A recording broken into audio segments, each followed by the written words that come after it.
The idea of an exercise like this is to start shining a light, to bring awareness to how you might see yourself, others, and the world, and to determine how limiting beliefs may be inhibiting you from becoming the version of yourself that you've always wanted. For example, if you believe the world is a kind place full of wonder, you may be more likely to seek out new relationships, adventure, and maybe even see difficulties as welcomed challenges. However, if you believe the world and others are dangerous and not to be trusted, you may be more likely to take a protective approach, avoiding others, fearing change, and so on. A mindset that sees opportunity and growth is often the result of a healthier set of core beliefs, whereas a more fixed or negative mindset is often supported by what we call limiting beliefs. Both sets of beliefs are often established early in life. The reality is that most of us adopt unhelpful, limiting beliefs early on as a result of a need for protection. From a young age, we may learn that we need to keep quiet or to stay safe, or conversely, that we need to scream and shout to be heard.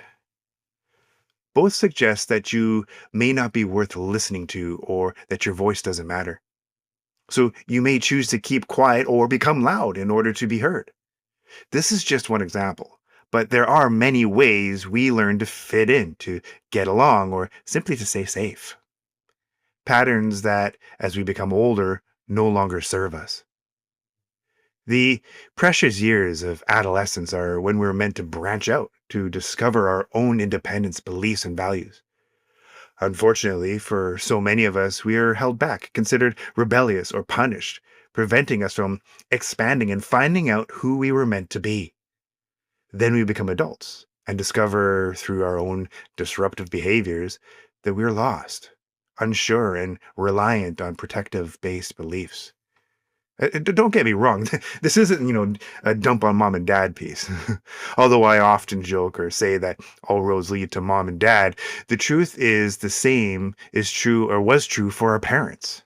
If you zoomed out far enough, you'd see that generation after generation, kids blame parents for installing unhelpful, limiting beliefs. The truth is, our parents were always doing what they thought was best based on their own limiting beliefs.